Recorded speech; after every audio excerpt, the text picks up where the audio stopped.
La cuestión es hasta qué punto, si existen criaturas inteligentes que habitan en otras dimensiones, ellos están interactuando conscientemente con nosotros o les pasa como a nosotros, que no somos conscientes de lo que son. Según numerosos relatos, parece que en nuestro mundo existen ciertos lugares que desafían las leyes físicas que conocemos y que podrían albergar conexiones con otras realidades. Que escuchando el trino de un pájaro se queda dormido. Cuando vuelve a la realidad se da cuenta de que han pasado 300 años. Y lo más inquietante es que quizás estas enigmáticas entidades puedan trasladar a seres humanos fuera de su tiempo y espacio. Observa algo que está estacionado en la carretera y al despertar su mundo ya no es su mundo. Es como si hubiera estado viviendo otra vida.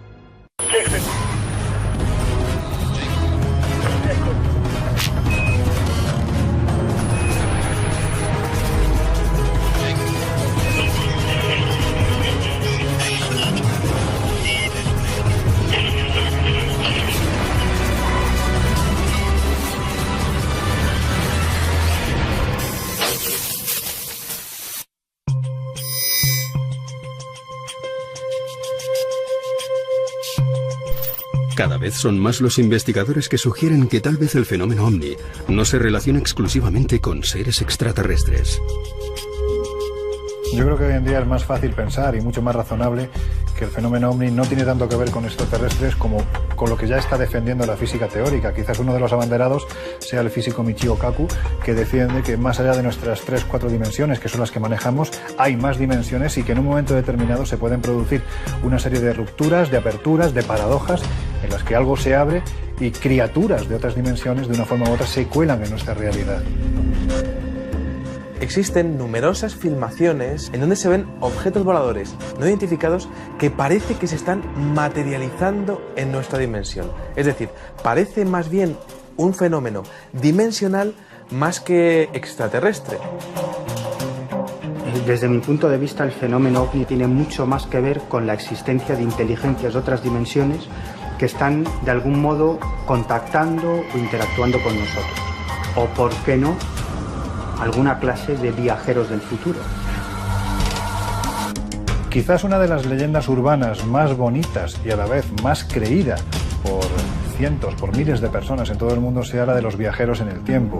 Se ha barajado la posibilidad de que el fenómeno extraterrestre realmente seamos nosotros mismos, una futura humanidad que ha alcanzado los conocimientos suficientes para viajar a nuestro pasado. Existe un arquetipo dentro de los humanoides que se llegan a ver en el fenómeno ovni que es muy similar al de los seres humanos. Es prácticamente como si estuviésemos viendo viajeros del tiempo que estuviesen presentándose aquí o para estudiar cómo era nuestra historia, cómo era nuestra civilización o para cambiar algunas cosas de la historia. Si consideramos la hipótesis de los observadores, conseguiremos comprender el problema de esto. Aparece, desaparece, vienen aquí a observarnos y ellos mismos huyen porque no quieren tener consecuencias para el futuro. Vienen aquí a observarnos, pero quieren tener la mínima influencia para no provocar alteraciones en el paso del tiempo. No interfieren, no intervienen para evitar alterar el transcurso de la historia, no solo en el presente, sino también en su propio futuro. Es decir, los visitantes del futuro tendrían prohibido contactar con los visitadores del presente para no comprometer su propio futuro.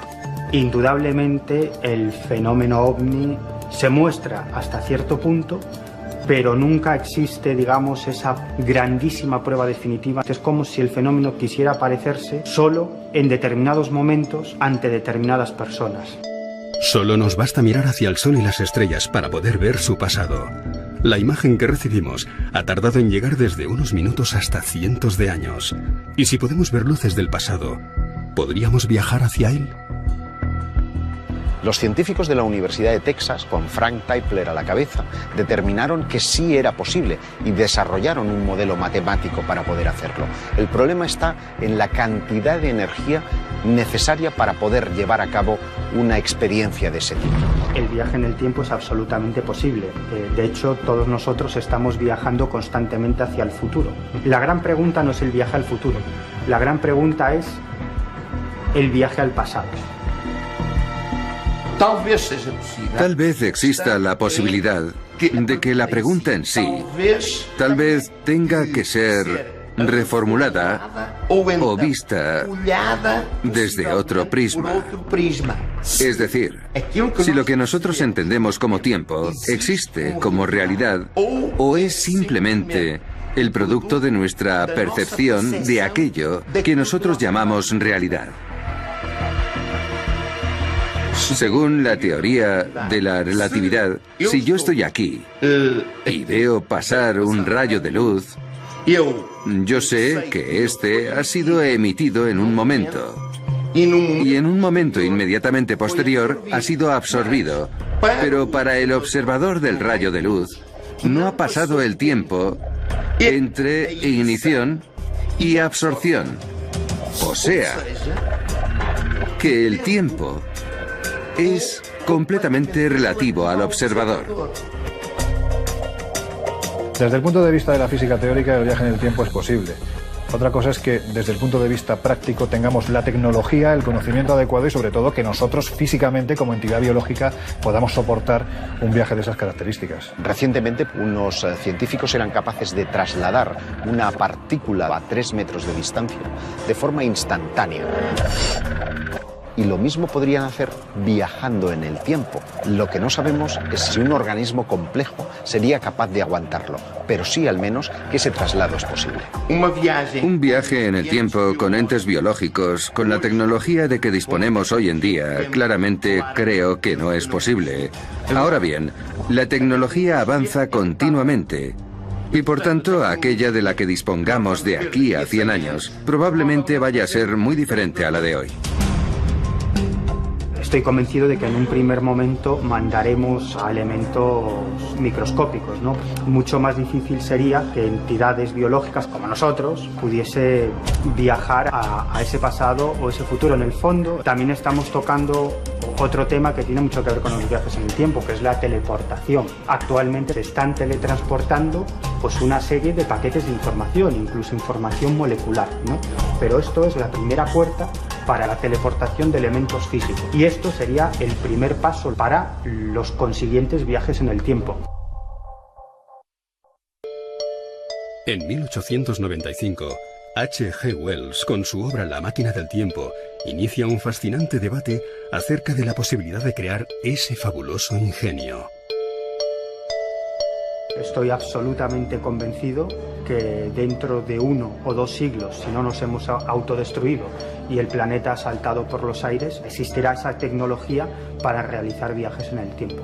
Todo depende de aquello que nosotros no conocemos, que es la estructura de nuestro espacio-tiempo.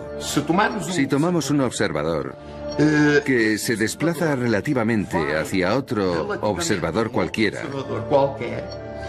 se produce un movimiento en el espacio-tiempo que va a tener una línea en el universo. Si estas líneas del universo son siempre abiertas, entonces no es posible volver al pasado. Si imaginamos ahora que en vez de ser abierta es cerrada, como una circunferencia, entonces imaginemos que yo tengo la circunferencia aquí. Este punto, relativo a este, ¿es el pasado o es el futuro? Si yo miro de aquí a aquí, es pasado. Pero si yo miro de aquí para allá, es futuro. Por eso todo depende de una estructura espacio-tiempo, y eso es algo que desconocemos. Para poder fabricar una máquina del tiempo y viajar en el tiempo, la receta no es muy complicada. Solo necesitamos un agujero de gusano. Un agujero de gusano no es más que un tubo que conecta diferentes partes del espacio-tiempo, de esa superficie encima de la cual estamos nosotros, que son las 4 dimensiones espaciotemporales, y que sea un tubo estable y que uno de esos extremos lo podamos mover. Resulta que si movemos a altas velocidades, la relatividad especial nos dice que el tiempo en el extremo que viaja muy rápido se ralentiza. Por lo tanto, si mandamos un extremo a hacer un viaje y luego volver, resulta que los relojes de un extremo marcarán pues que han pasado 10 horas, mientras que nuestros relojes habrán pasado 10 años. Por lo tanto, a través de ese túnel podremos viajar ese lapso de tiempo. Es decir, desde un extremo estaremos, pues imaginemos, en el año 2100 y en el otro estaremos en el año 2110. Podremos viajar de un punto al otro. Yo te diría que la curiosidad, que es lo que ha movido a los humanos durante toda la historia, el saber qué ocurrió en el lugar del que nosotros venimos. Es decir, algo así como si te preguntara, ¿te gustaría viajar a la época en la que Colón decidió descubrir América o en la que murió Jesucristo? Pues eso, es decir, la curiosidad, el saber más, simplemente eso. Creo que si tuviéramos ahora esa capacidad científica inimaginable con nuestra capacidad actual para viajar desde el futuro hasta nuestros días, seguro que sería muy gratificante y no sería incomprensible descartar hacer ese viaje desde un punto de vista lúdico o desde un punto de vista turístico o científico. Sería tal vez interesante, en esa exclusión, desde el punto de vista turístico o científico, analizar desde la perspectiva del futuro la situación de nuestro presente, para que nuestros descendientes verificaran con sus propios ojos la vida de sus antepasados, sus limitaciones, sus dudas, sus temores y sus miedos. Cabe la posibilidad de que en un futuro la civilización humana se encuentre en aprietos y se vea abocada a viajar al pasado para hacer los ajustes y transformaciones que afecten a la viabilidad de su civilización. Incluso la transmisión de informaciones, de prevención, que puedan venir del futuro, para que nosotros podamos evitar cometer errores, ver potencialmente en el tiempo, provocará una especie de pronunciamiento en nuestro comportamiento presente y por ello nuestros descendientes o variantes humanos del futuro que eventualmente vengan tendrán capacidad para vigilar paso a paso nuestros comportamientos y poder evitar posibles errores que les afecten a ellos mismos en el futuro. Todo en la naturaleza obedece a unas determinadas leyes que rigen su funcionamiento. Quizás desconozcamos reglas fundamentales que hacen posible los viajes en el tiempo y que nuestros descendientes o seres de mundos más evolucionados pueden controlar. Hay físicos que sostenían, por ejemplo Einstein, que decía que había una especie como de protección de Dios para que no pudiéramos viajar al pasado y alterarlo. Sin embargo, actualmente esto no parece tan claro. Existe un problema para viajar al pasado. ¿A qué pasado viajaríamos? Porque en realidad nos moveríamos por líneas de tiempo y probablemente si pudiéramos ser capaces de viajar al pasado acabaríamos en uno de esos pasados posibles, que probablemente sería un pasado bastante diferente al que nos esperamos encontrar por lo que sabemos de los libros de historia. Y una vez que esos viajeros decidan regresar al momento actual desde ese pasado, tampoco regresarían al momento actual, regresarían a uno de los momentos actuales posibles moviéndose a través de líneas de tiempo. Es decir, que esos viajeros del pasado quizás cuando llegasen aquí se encontrarían con que su mujer no es su mujer, o que su casa no es su casa, o que trabajan en otro lugar, ¿no? Por eso esa es la paradoja y la problemática desde el punto de vista de la física teórica de los viajes en el tiempo. El precedente más antiguo de la península ibérica de los viajes en el tiempo se encuentra en el libro gótico de San Juan de la Peña, escrito entre los siglos XI y XV. Su protagonista es un monje del monasterio navarro de San Salvador del Aire. Este hombre estaba obsesionado con la inmortalidad, con la eternidad. Y un buen día él va a hacer su paseo rutinario alrededor del cenobio, se acerca a una fuente de agua, que es donde él pues tenía como su lugar mágico para descansar, para reposar, y la leyenda cuenta que escuchando el trino de un pájaro, él se queda traspuesto, se queda dormido. De tal manera que lo que él pensaba que habían sido unos breves minutos, cuando vuelve a la realidad, cuando vuelve a nuestro espacio-tiempo y regresa a su antiguo monasterio, se da cuenta de que no ha pasado un día, ni una semana, ni un año, sino que han pasado 300 años. ¿Qué explicación tenemos para este misterioso suceso? Pues solamente cabe el salto temporal, porque en la mentalidad de un monje del siglo X, que no ha visto películas de ciencia ficción, que no sabe nada de viajes en el tiempo, ¿cómo pudo imaginar que tal circunstancia podía ocurrir? Es literalmente imposible. Todo esto es lo que nos hace pensar que nos encontramos ante el primer caso documentado a nivel legendario de alguien que traspasó las barreras del tiempo y del espacio. Hay otros precedentes de escamoteos temporales, como el que protagonizó un soldado español en Manila, Filipinas, en octubre de 1593, cuando se vio súbitamente teletransportado a la Plaza Mayor de México, dando el alto con su arcabuz y con su uniforme a las personas que estaban allí. Esto motivó que se le abriera un proceso inquisitorial en el que él daría un dato que comprobaría la certeza de su aventura, y es la decapitación del virrey de España en Manila, que en este caso se tuvo noticias 3 semanas más tarde, que es el tiempo que se tardaba en recorrer un barco las 8.000 millas náuticas de distancia. ¿Cómo pudo saber ese soldado ese acontecimiento en el caso de que no hubiera sido teletransportado en el tiempo?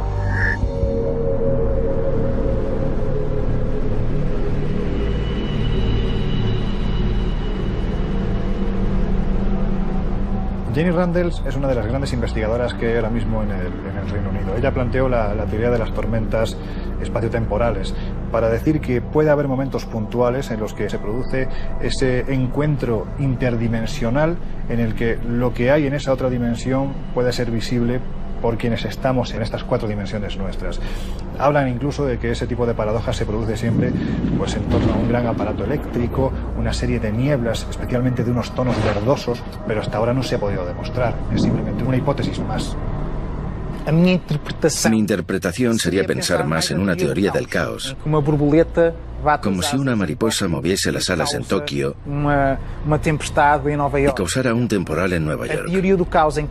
La teoría del caos en que nosotros miramos a la naturaleza y parece todo muy armonioso, miramos a los pájaros y es todo armonía, pero de repente todo puede destruirse en un momento, y por tanto de la misma forma, eventualmente el espacio y el tiempo pueden tener estas pequeñas tempestades generadas de nada, que a lo mejor permitan algún pasaje casual de algunas entidades.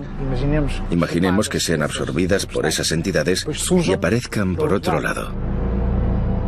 Parece que además hay una suerte de lugares con una especial atracción hacia este tipo de fenómenos temporales. Son lo que David Fiedler denominó zonas puerta o zonas ventana, dependiendo de si podíamos entrar en ellas o solamente observar los acontecimientos espaciotemporales. Lugar donde siempre se ha citado la posibilidad de que pueda haber una de estas puertas en el tiempo es el célebre Triángulo de las Bermudas, ¿no? Donde más paradojas, entre comillas, de este tipo se han podido producir, siempre atendiendo a las desapariciones de aviones y barcos que allí se han desarrollado.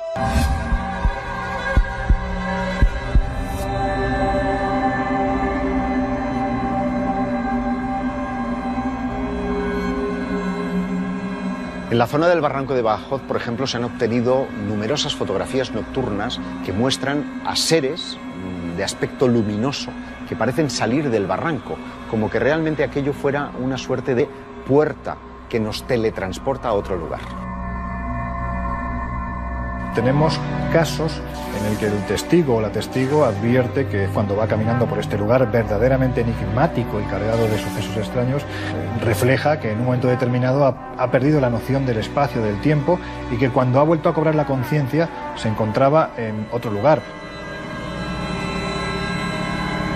Estaríamos hablando de una ciudad etérea en la que habitan unas criaturas, unos seres que denominan los seres de blanco y que han sido vistos por múltiples testigos, además de los más diversos estratos sociales. Cuando coinciden en los puntos y en las comas gente que jamás se ha visto, pero que han vivido una experiencia similar, la verdad es que te lleva a pensar que algo ocurre en este lugar. Es posible que las hipótesis de los visitantes de otro tiempo y de otros mundos a través de puertas interestelares ya no nos parezca tan remota. Pero llegados a este punto, se nos abre una nueva posibilidad aún más fascinante, y es que el lugar o el tiempo de donde proceden no estuviera en nuestro universo.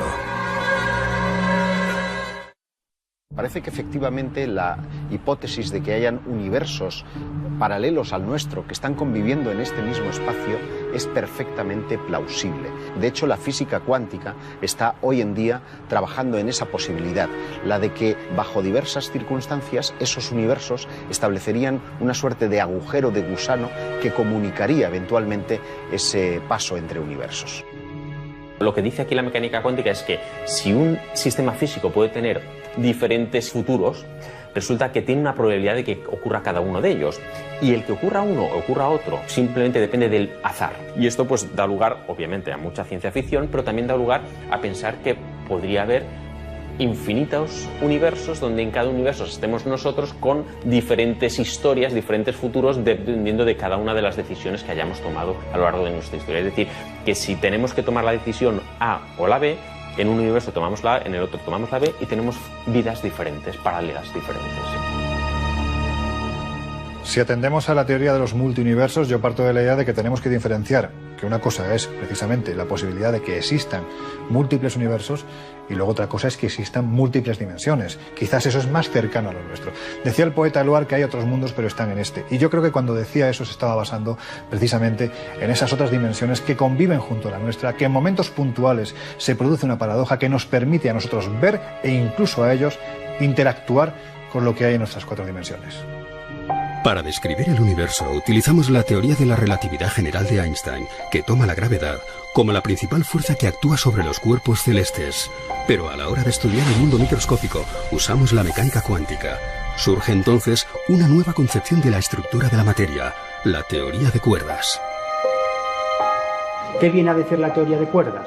Que la esencia de la materia no son partículas subatómicas, sino que nuestros aparatos tecnológicos captan una u otra partícula subatómica, pero no existirían como tal. ¿Qué sería la materia? Por decirlo de algún modo, una especie de cuerda vibrante, que dependiendo de su modo de vibración, nuestros aparatos captarían una u otra partícula.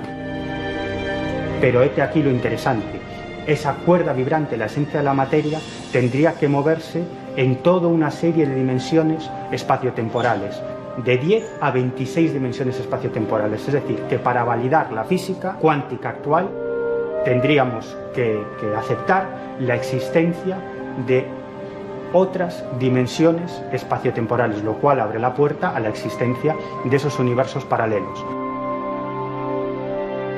No creo que los ovnis sean naves extraterrestres que lleguen a este planeta en una misión exploratoria. Tiendo a pensar que tiene más que ver con inteligencias de otras dimensiones que de algún modo están interaccionando con los seres humanos desde el principio de los tiempos. Hace poco aparecieron las primeras pruebas científicas de la posible existencia de otros universos. En el año 2013 el telescopio espacial Planck capturó una imagen de la radiación cósmica de fondo del universo, es decir, el eco cósmico del inicio de nuestro universo.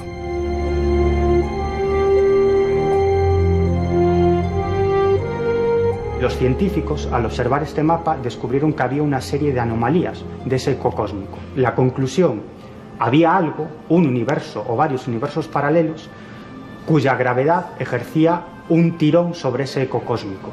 Es decir, que ese mapa de la radiación de fondo del universo sería una prueba de que existen otros universos paralelos que no podemos ver ni captar, pero que también tienen fuerza gravitatoria y que ejercerían un tirón gravitatorio sobre elementos de nuestro mundo. La propia definición de universo paralelo evita que precisamente pueda existir una interconexión entre ambos mundos. Pero, ¿y si no fuera así? Porque constatamos a nivel fenomenológico que hay lugares específicos donde parece que esa frontera, ese límite entre un universo y el otro puede ser vencido. Esa es lo que llamaríamos la interacción cuántica, la posibilidad de intervenir en otro universo paralelo o al revés, que ellos intervengan en el nuestro. Sería fantástico si realmente existiesen muchos universos, poderlos conectar. Eso nos permitiría comprobar que realmente es así. Claro, la cuestión sería entonces que podríamos conectar universos y encontrarnos a nosotros mismos con diferentes historias. Albert Einstein y Nathan Rosen llegaron a la conclusión de que en nuestro universo no solo hay agujeros negros, también existen otro tipo de agujeros que servirían de atajos espaciotemporales, llamados agujeros de gusano. El problema es que sería imposible poder atravesarlos. Sin embargo, unos años después, un matemático estadounidense, Roy Kerr, resolvió esas fórmulas ideadas por Einstein y Rosen, y esa resolución implicaba algo absolutamente fascinante. Las fórmulas de Roy Kerr demostraron que sí era posible que algún elemento físico pudiera atravesar esos puentes dimensionales y viajar a otros universos paralelos. En 2008, la vida de Lerina García iba a efectuar un giro insólito. Según su escalofriante testimonio, esta mujer sevillana, tras un posible contacto con una nave extraterrestre, abandonaría de improviso todo aquello cuanto conocía. Viene precedido porque ella observa una especie de luz, algo extraño, mientras que se desplazaba hacia Sevilla. Lo que ve es algo que está estacionado en la carretera. Aquello debió de influir de alguna forma sobre la psicología, sobre la psique de nuestra testigo, que a partir de ese momento se comienzan a producir todo este tipo de acontecimientos que tiene en su vida. Tras acostarse, tras dormir, su mundo ya no es su mundo. Al despertar, su marido, del que tiene un recuerdo, ya no es su marido. Tiene un hijo al que recuerda, pero que no es su hijo.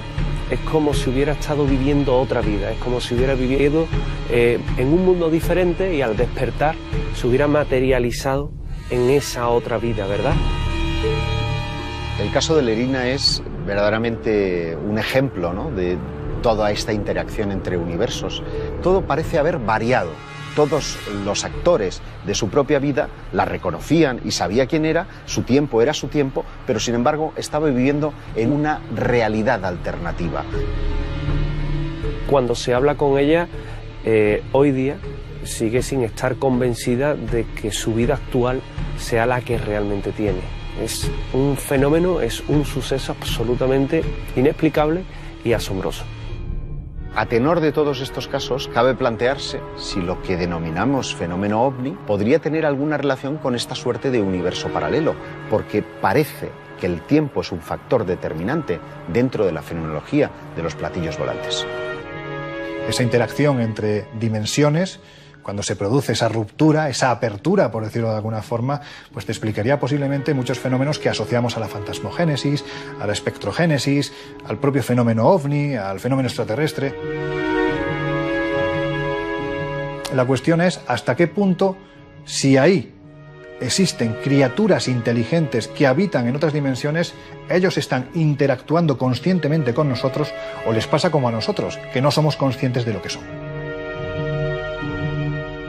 Stephen Hawking defiende una realidad absolutamente fantástica, la existencia de infinitos universos paralelos conectados por infinitos agujeros de gusano. Desde el punto de vista de la física, no hay nada que impida que alguna clase de inteligencia o artilugio pueda cruzar esos puentes dimensionales entre universos paralelos. Por eso tiendo a pensar que el fenómeno ovni quizás tenga más que ver con esas inteligencias de universos paralelos que de algún modo tienen la capacidad de llegar a nuestro mundo e interactuar con nosotros. En los últimos años han aparecido diversas publicaciones que describen avances en el gran desafío por conseguir los ansiados viajes en el tiempo. ¿Podrá alguna vez la ciencia humana fabricar la visionaria máquina de H.G. Wells? Obviamente hay muchas teorías que todavía están por verificar y por descartar, porque hay muchas que son compatibles con todo lo que conocemos, pero que dan un paso más allá y cada uno en una dirección. El acelerador de partículas nos permitirá descartar unas de otras. Por ejemplo, hay quien pretende fabricar mini agujeros negros en ese acelerador de partículas. Si se fabrican, pues resulta que habrá algunas teorías que tendrán un buen respaldarazo y otras que no, y si no se encuentra, pues bueno, quedará un poquito menos claro. Se ha comentado más de una vez que la física cuántica es la puerta que nos va a abrir a la explicación de muchísimos fenómenos que ahora consideramos paranormales, desde la telepatía a la clarividencia. Evidentemente, si somos capaces de controlar la materia subatómica, somos capaces de controlar muchísimas cosas, hasta el punto de hacer realidad algo que decían los antepasados, incluso que decían los grimorios, de poder hacernos invisibles. Me llamó la atención un artículo relativamente reciente y alguna idea de Stephen Hawking para buscar viajeros por el tiempo. Resulta que Stephen Hawking montó una fiesta en su casa para viajeros por el tiempo pero para demostrar que solo iban viajeros sobre el tiempo envió la invitación después de haber celebrado la fiesta y nadie se presentó a su fiesta, obviamente. Claro, parece muy fácil, pero lo hizo, y con lo cual pudo descartar que haya o que él no haya sido capaz de encontrar viajeros por el tiempo. En los años 50, el sacerdote benedictino Marcello Ernetti causó un gran revuelo al afirmar que poseía un artilugio que podía captar imágenes del pasado. El cronovisor del padre Ernetti daba la sensación de que por fin, alguien había hecho el invento del siglo, ¿no? Que era poder trasladarse ni más ni menos que al pasado, incluso pues para rememorar los momentos de la pasión y muerte de Jesucristo. Solo hay un pequeño defecto en esa teoría, que la prueba del delito en este caso, que es el cronovisor, nadie lo ha visto, ha desaparecido, dicen que fue destruido, pero es cierto que muchísimos casos y teorías, incluso de crononautas, sí se han justificado como posibles viajeros del tiempo, pero siempre, como pasa con las leyendas urbanas, nos falta el elemento clave, la prueba definitiva, para demostrar que esto es cierto. El 13 de enero de 1956, en el estado de Michigan, Morris K. Jessup recibe una carta que iba a cambiar drásticamente su vida. El mensaje decía que 12 años atrás la Armada estadounidense había realizado un sorprendente y trágico experimento en Filadelfia. El experimento Filadelfia es uno de esos casos que se debate entre la leyenda más absoluta y los visos de que realmente se estuvo haciendo algún tipo de experimento interdimensional. Estamos en el año 1955, cuando un desconocido Carlos Allende se pone en contacto con un ufólogo norteamericano llamado Morris Jessup y le empieza a mandar una serie de informaciones de un experimento que se había desarrollado en el año 1943. Dentro del proyecto Arcoiris, un proyecto ultra secreto, el gobierno de los Estados Unidos quería experimentar la invisibilidad sobre uno de sus barcos, el US Eldridge. En concreto, se denominó Experimento Filadelfia y consiguió un efecto perverso, porque en lugar de invisibilidad, lo que consiguieron fue teletransportar ese destructor de la Marina estadounidense hasta Norfolk, y el experimento se estaba desarrollando en Filadelfia. Cuando regresó este barco a su puesto original, en el puerto de Filadelfia, fueron cuestión de milésimas de segundo, el experimento, según decía Carlos Allende en uno de sus escritos, fue un auténtico éxito, pero la tripulación que formaba parte de ese barco fue un auténtico fracaso. Porque, según contaba Carlos Allende, los tripulantes aparecieron literalmente incrustados en mitad del fuselaje del barco. Algunos de ellos aparecían completamente calcinados, otros aparecían desorientados. Al Bielek, que ya murió, dice haber estado durante esa experiencia y habla de que el barco pasó de 1943 a 1983 y después regresó al pasado. Posteriormente, en los años 80, se volvió a intentar repetir esta experiencia. Cuando él habla de que regresa al pasado, al año 43, lo hace con la misión de terminar la experiencia, porque de hecho la experiencia inicial fue nefasta. ¿Qué hay detrás de la certeza de que este experimento se llevó a cabo? Bueno, hay una serie de informes verdaderamente interesantes basados en los estudios que hizo uno de los grandes genios del siglo XX llamado Nikola Tesla. Cuando Nikola Tesla muere, muy poquito antes de que terminara la Segunda Guerra Mundial, sus archivos fueron confiscados por el FBI y se supone que el experimento Filadelfia fue causa y efecto de los documentos que manejaba Nikola Tesla, pero al no estar la persona que había ideado ese experimento, no se llevó a efectos correctos y pasó lo que pasó. Por lo tanto, quizás si el experimento Filadelfia fue real, el que lo propició fue Nikola Tesla. Lo que cabe preguntarse es si después de este experimento la Marina siguió llevando a cabo cuestiones parecidas y, en consecuencia, hasta dónde han podido avanzar dentro de los experimentos de teletransporte o de invisibilidad. No lo sabemos. Sí sabemos que han habido líneas de investigación relacionadas directamente con la teletransportación de partículas y que hoy día, en pleno siglo XXI, el teletransporte figura como uno de los objetivos que la ciencia se marca para un futuro inmediato. Seres de otros planetas, de otros universos o viajeros del tiempo. La pregunta permanece en respuesta al fenómeno ovni. Para resolver el enigma sería necesario una prueba definitiva. Es difícil llegar a conclusiones respecto a qué constituiría una prueba definitiva de los viajes en el tiempo. Seguramente La respuesta la vamos a encontrar en la misma medida en la que la ciencia avance y consiga pasos importantes y significativos en el tema de los viajes temporales. La prueba necesaria sería que encontrásemos un agujero o cola de gusano y entonces consiguiéramos formular una topología para el espacio-tiempo que contuviera esos agujeros de gusano. Desde el punto de vista de la física, es posible el viaje en el tiempo. El único problema es tecnológico y sobre todo energético, porque tendríamos que disponer de tal cantidad de energía que hoy en día es absolutamente imposible.